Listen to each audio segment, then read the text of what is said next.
नमस्कार दोस्तों, very good morning. मैं हूं आपका डॉक्टर फैमिली वेटनरियन डॉक्टर मकरंद दीक्षित और मैं आज आपके लिए एक बहुत ही इम्पोर्टेंट वीडियो लेके आया हूं। आज के वीडियो में हम बात करने वाले हैं मैगॉट्स के बारे में। सभी पेट ओनर्स ने कभी ना कभी इस बात को सुना होगा, काफ़ी लोगों ने देखा भी होगा कि आपके डॉग या कैट के बॉडी में अगर कोई वुंड हो जाता है और अगर वो उसकी देखभाल प्रॉपरली नहीं होती है तो उसमें एक अलग प्रकार के कीड़े पैदा हो जाते हैं जो कि दिखने में बहुत ही घिनौने रहते हैं और उसके बहुत सारे बैड इफ़ेक्ट्स, आफ्टर इफ़ेक्ट्स भी होते हैं।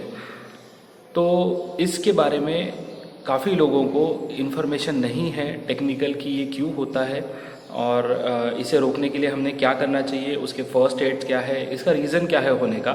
सो आज के इस वीडियो में हम यही बात करने वाले हैं कि टेक्निकली ये क्यों होते हैं, इसे क्या कहा जाता है, इसके स्टेजेस ऑफ डेवलपमेंट कैसे होते हैं, इसका फर्स्ट एड क्या है और आपने क्या करना चाहिए अगर ऐसा आपके पेट के साथ होता है। तो आइए शुरू करते हैं इस वीडियो को।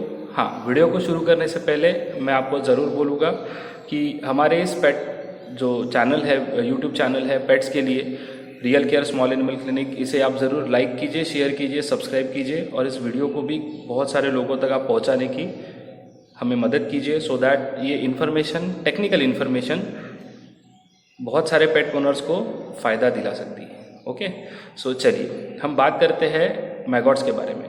आज का वीडियो हम जो बनाने वाले हैं वो एक क्वेश्चन आंसर्स के हिसाब से बनाने वाले हैं, एक क्वेश्चन आंसर फॉर्मेट में बनाने वाले हैं, जिसमें कि मैंने मेरी प्रैक्टिस में मुझे जो फ्रीक्वेंटली आस्क्ड क्वेश्चन है मैगॉट्स के बारे में, उनके बारे में जो पूछा गया है उस हिसाब से हम आज का वीडियो बनाने वाले हैं। सो सबसे पहला क्वेश्चन आता है कि मैगॉट्स क्या होते हैं। सो बेसिकली मैगॉट्स फ्लाइज के लार्वे होते हैं जो कि अर्ली स्टेज ऑफ डेवलपमेंट में होते हैं। ठीक है, मैगॉट इन्फेस्टेशन को टेक्निकली क्या कहा जाता है? मैगॉट इन्फेस्टेशन को टेक्निकली माइयासिस कहा जाता है। अब ये मैगॉट्स जो होते हैं ये माइयासिस कैसे कॉज करते हैं?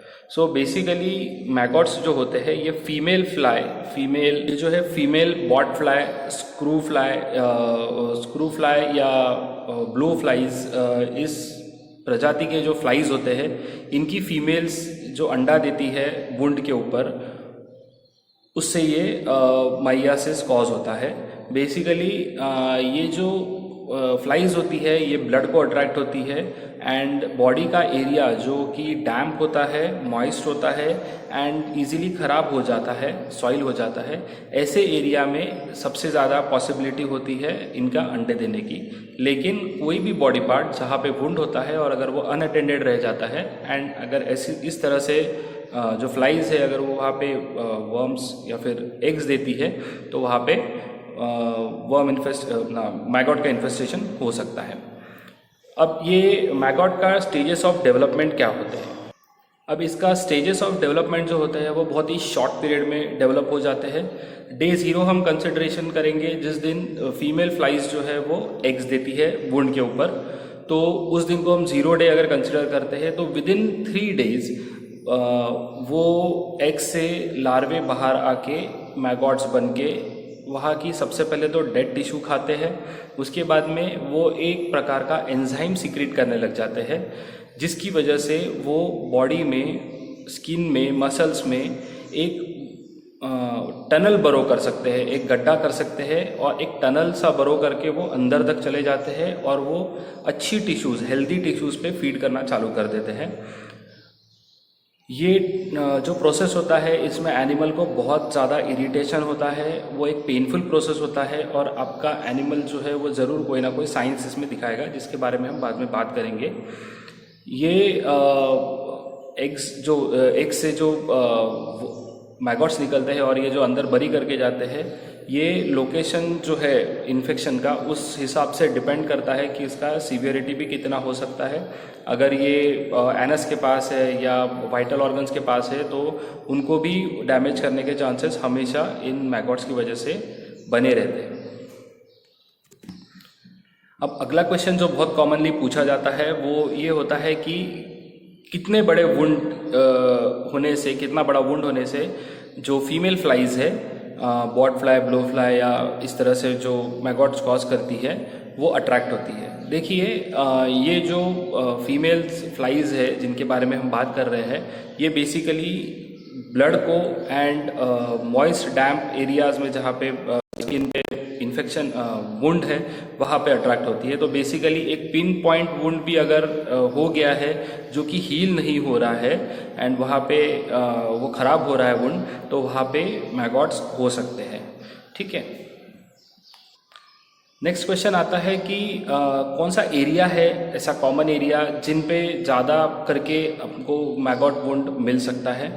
सो बेसिकली इसका आंसर ये है कि बॉडी में कोई भी एरिया में आपको मैगॉट वुंड मिल सकता है, स्पेशली वो एरियाज़ में जो एनिमल की ग्रूमिंग से या फिर ओनर्स की नज़रों से इजीली छुप सकता है।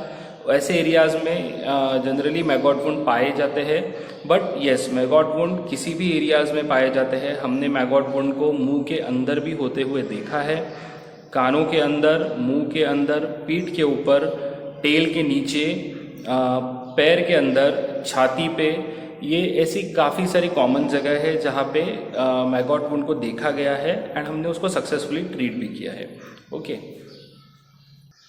अभी उसके बाद बहुत कॉमन क्वेश्चन जो आता है कि डूज एंड डोंट्स क्या होते हैं। अगर आपको ऐसा अपने पेट में दिखता है कि मैगॉट वुंड हो गया है, आपको मैगॉट्स दिख रहे हैं, तो आपने क्या करना चाहिए। अभी इसके बारे में काफ़ी सारे मिथ्स है एंड स्पेशली इस क्वेश्चन के बारे में मैं थोड़ा ज़्यादा डिटेल में आपसे बात करना चाहूँगा कि बहुत सारे लोग ऐसा कहते हैं कि आप उस वुंड को जलाइए, उस वुंड के ऊपर हॉट वाटर डालिए, या फिर आप पेट्रोल डालिए, डीजल डालिए, केरोसिन डालिए, कोई हेयर स्प्रे डालिए, या फिर टर्पेंटाइन डालिए, टर्पेंटाइन ऑयल डालिए, ब्लीच डालिए, या फिर लाइम डालिए। लेकिन मैं आपको वर्ड ऑफ कॉशन देता हूँ, being a veterinarian, being a responsible veterinary doctor, मैं आपको ये बताना चाहता हूँ कि इन सारी चीज़ों को करने से भले ही वो पर्टिकुलर टाइम ड्यूरेशन पे मैगॉट्स ऊपर की लेवल के बाहर भी आ जाए, लेकिन इन सारी चीज़ों का आपके पेट की हेल्थ पे लॉन्ग टर्म बैड इफ़ेक्ट होना तय है। ओके, इसीलिए किसी भी लोगों की कही सुनी बातों पे आप डेफिनेटली विश्वास न कीजिए। हम जो आपको बताने जा रहे हैं उसमें फ़र्स्ट एड भी है, तो उसी का आपने पालन करना चाहिए। सबसे पहले तो हम ये बताते हैं कि अगर आप के डॉग को ऐसा कुछ आप नोटिस करते हैं ऐसा हुआ है, तो सबसे पहले तो आप अपने वेटनरियन की अपॉइंटमेंट लीजिए, उनको आप जाके मिलिए and treat him with from a proper veterinarian. Okay, किसी भी अच्छे वेटनरी डॉक्टर के पास जाके आप उसकी ट्रीटमेंट ज़रूर कराएं।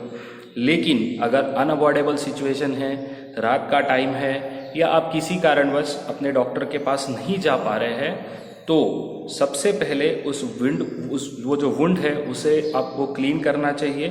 आजू बाजू में अगर थोड़े से बाल है तो वो बाल आपने क्लिप करना चाहिए, थोड़े से ट्रिम करना चाहिए। वो एरिया को आपने हल्का स्पिरिट कॉटन से पोंछना चाहिए अगर वो ख़राब है वो एरिया में वुंड डस्ट है वो वुंड पे। एंड वहाँ पे बहुत सेफली आप नीलगिरी ऑयल या यूकलिप्टस ऑयल लगा सकते हैं। अगर वो वुंड थोड़ा बड़ा है, उसमें कॉटन का एक गोला आप अगर अंदर डाल सकते हैं, तो नीलगिरी ऑयल में सोख करके वो गोला वहाँ पे डाल दीजिए एंड इमिडिएटली उसके बाद में आप अपने डॉक्टर के पास चले जाइए। ऊपर के लेयर के डेफिनेटली जो मैगॉट्स है वो मर जाएंगे, उनका खात्मा हो जाएगा एंड आप एक सेफ तरीके से अपने पेट को फर्स्ट एड दे सकते हैं। ओके, कोई भी मेडिसिन आपने देना नहीं है। कोई बोलता है पैरासीटामोल दीजिए, कोई बोलता है एंटीबायोटिक चालू कर दीजिए, ऐसा कुछ भी आपने खुद के हिसाब से नहीं करना है अनलेस एंड अनटिल आपका वेटनरी डॉक्टर आपको बोले ऐसा करने के लिए। ठीक है, सो फर्स्ट थिंग इज़ कि आप अपने डॉक्टर के पास लेके जाए, डॉक्टर उसको प्रॉपरली ट्रीट करेंगे, वो उसका मैगॉट्स निकालेंगे बाहर और उसके बाद में जो वारंटेड ट्रीटमेंट होगा, जो भी एंटीबायोटिक बेस्ट होगा सूटेबल, वो आपको प्रिस्क्राइब करेंगे। ठीक है, अभी उसके बाद में जो बहुत कॉमन क्वेश्चन है वो ये आता है कि आप कैसे प्रिवेंट करेंगे आपके पेट को मैगॉट्स होने से, मैगॉट इन्फेक्शन होने से। तो सबसे पहला चीज़ है कि आपने प्रॉपर ग्रूमिंग आपके पेट का करना चाहिए, रेगुलर ब्रशिंग आपके पेट का करना चाहिए और ब्रशिंग करते वक्त आपने ये ध्यान देना चाहिए कि आपके पेट को कहीं फ्ली इन्फेस्टेशन है या टिक इन्फेस्टेशन है या कोई भी एक्टोपैरासाइट्स का इन्फेस्टेशन है या कहीं पे खेलते वक्त कुछ या कुछ एक्टिविटी करते वक्त कहीं कुछ लग गया है, उसका वुंड हो गया है, तो वो आपने ध्यान देना चाहिए। अगर ऐसा कुछ है तो आप इमीडिएट कोई एंटीबायोटिक पाउडर उस वुंड पे लगा सकते हैं। अपने वेटनरियन को पूछिए, he will tell you which antibiotic powder you have to use for your pet and उसे लगा के आप अपने डॉक्टर से उसका ट्रीटमेंट करा सकते हैं। अगर आपके डॉग को बहुत दिन ग्रूमिंग नहीं हुआ है या फिर आप उसको ध्यान नहीं दे रहे हैं तो ऐसे में ये चीज़ें हो सकती है। और एक चीज़ ऐसी है कि जो सर्जरीज होने के बाद में जो डिस्चार्ज इंस्ट्रक्शंस होते हैं वुंड को मैनेज करने के लिए वो आपने रिगरसली फॉलो करना चाहिए। अगर वैसा नहीं होता है तो वहाँ पे भी चांसेस हो सकते हैं कि आपके पेट को उस सर्जिकल वुंड में इन्फेस्टेशन हो जाए, बट अगर आपने उसको रेगुलर अच्छे से मेंटेन किया तो ऐसा होने के चांसेस नहीं है। तो ये जो मैगॉट इन्फेस्टेशन है ये ट्रीटेबल है, ये ट्रीट हो सकता है, लेकिन अगर आप उसे गलती से कुछ ऐसी चीज़ें उसमें यूज़ करते हैं जो आपने नहीं करना चाहिए तो वो लॉन्ग टर्म बैड इफ़ेक्ट्स आपके पेट को कर सकते हैं, इवन डेथ भी कॉज कर सकते हैं। तो हम आपको कभी सलाह नहीं देंगे कि आप अगर मैगॉट्स आपके पेट में दिख रहे हैं कहीं पर भी तो उसे नज़रअंदाज करें, उसे इमीडिएटली आप अपने वेटनरी डॉक्टर के पास लेके जाएं या फिर फर्स्ट एड करके उसके बाद अपने वेटनरी डॉक्टर को आप मिलिए। सो हमें ज़रूर बताइए कमेंट सेक्शन में आपको आज का हमारा वीडियो कैसा लगा। अगर आपको और किसी चीज़ के बारे में टेक्निकल इन्फॉर्मेशन चाहिए तो ज़रूर कमेंट सेक्शन में कमेंट करिए आप, हम उस पर वीडियो बनाने की ज़रूर कोशिश करेंगे। सो हमारा जो अल्टीमेट मोटो है वो है keep loving, keep living, keep painting. Thank you very much audience, आपने पूरा वीडियो देखा। इस वीडियो को ज़रूर बाकी लोगों से भी शेयर कीजिए, लाइक कीजिए, सब्सक्राइब कीजिए। Thank you, have a nice day.